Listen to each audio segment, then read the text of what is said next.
What's going on, everybody? Welcome to the live stream. I'm gonna wait for you guys to come on in here, and I'm gonna get to going about this. This makes absolutely no sense whatsoever for multiple reasons, and I want to see you guys chiming in on this, seeing what you guys' opinion of this is. Because even though I thought this was absolutely ridiculous, this is an actual report, so we're gonna actually look at it as such. I mean, this is actually a real thing. Absolutely stupid. So check this out. So apparently, it wasn't enough for Steph Curry. What's going on? Truth Speaks. How you doing in the building? Welcome in. Now, apparently, it wasn't enough for Steph Curry to go out there and join forces with Kevin Durant. As we all know, he did. And we kind of somewhat gave Steph Curry a pass just because he's the babyface assassin. We don't look at him like Kobe Bryant, Michael Jordan, or LeBron James in that regard. We don't look at him as a total dominant alpha male. We look at him as more of a complementary piece, even though he's shown in the past that he can lead a team to a championship. Actually, one of the smallest players in NBA history, him and Isaiah Thomas, one of the smallest players in history to lead a team to the NBA Finals and to ultimately a championship.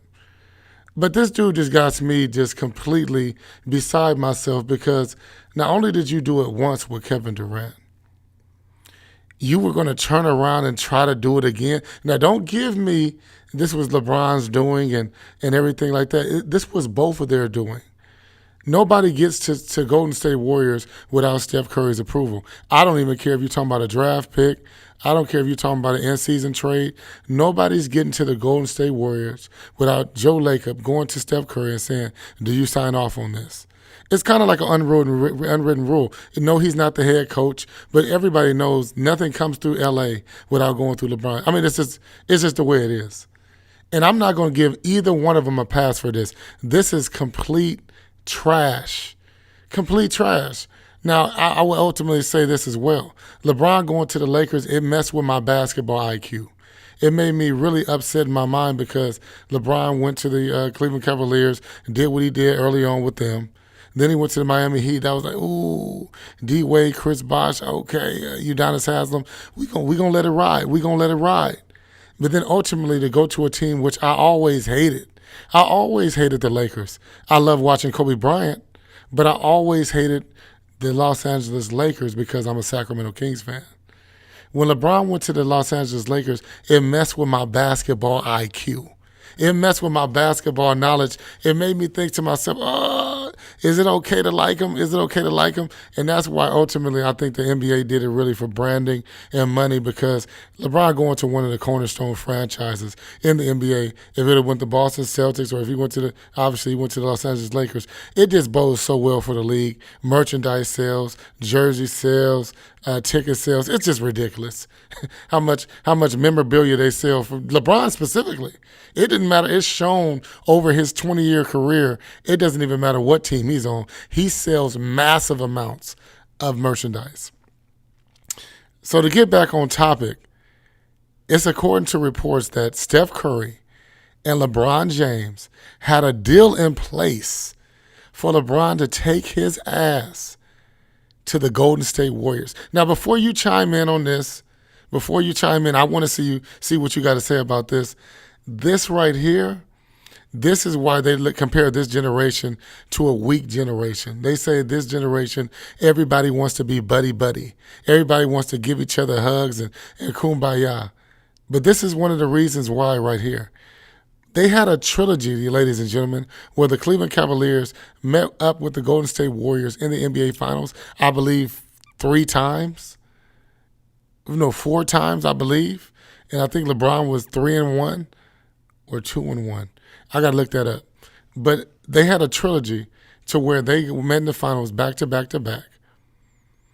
And according to reports, I don't even understand. Before I get into the report, I don't understand how can you let that competitive nature go.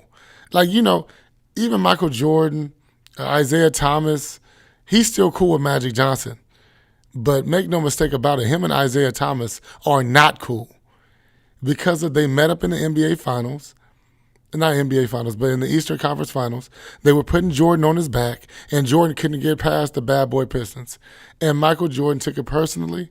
He kept Isaiah Thomas off the Olympic team for this very reason. It was no other reason.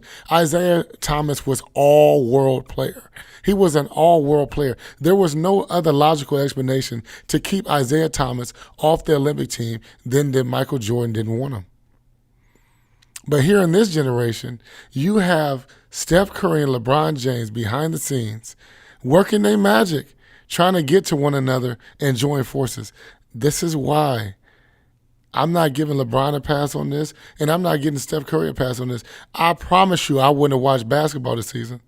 If they would have traded LeBron to the Golden State Warriors, I would not have watched. That's trash. Even though it was beautiful to watch in the NBA, in the Olympics, this was a thing of beauty. Him and Steph Curry came alive the last two games against Serbia and against France. Before that, he was nowhere to be found. And I got people telling me Steph Curry was the MVP. No, he wasn't. He wasn't nowhere to be found. He was not the MVP. You guys can quit it with that nonsense. Yeah, the truth speaks. You hear what I'm saying? If you're also, by the way, if you guys aren't already subscribed to the Rick One Ball channel, go ahead and subscribe to the channel. We're doing some awesome things over here. I'm back making some premium content. So subscribe to the Rick One Ball channel for more premium content like this.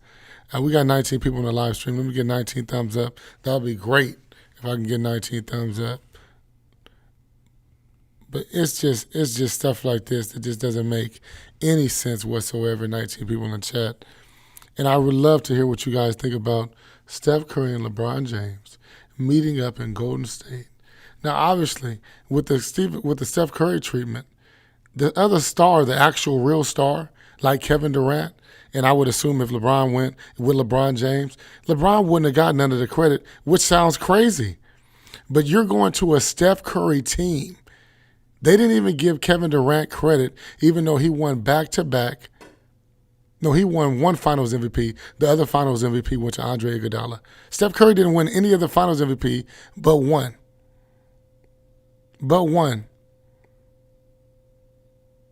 I think he won two, though. Andre Iguodala won one because Steph Curry got 4 rings, but he only got one Finals MVP. So Andre Iguodala won the first MVP for holding LeBron to 30-some points a game.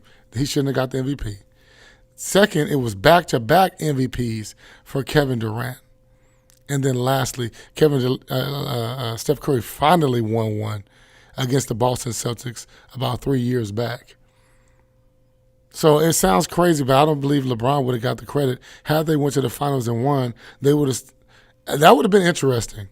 That would have been interesting to see what they would have gave LeBron the MVP. Even if LeBron deserved it, what they have gave LeBron the MVP, just based off the dynamic of LeBron and Steph always being against each other, marquee matchups. I would love to have seen that. I really would have. 29. What's 20? Oh, 29 people in the live stream. Nice. I'm getting the numbers back up. I usually get way more people than that. So I'm not sure if it's low because of early morning as well as I haven't done this in a while, but I usually get way more views than that. But I want to see what you guys say about this. You guys already know what it is. It's your boy Rick One Ball. I'm not giving LeBron or Steph a pass on this. This is just whack.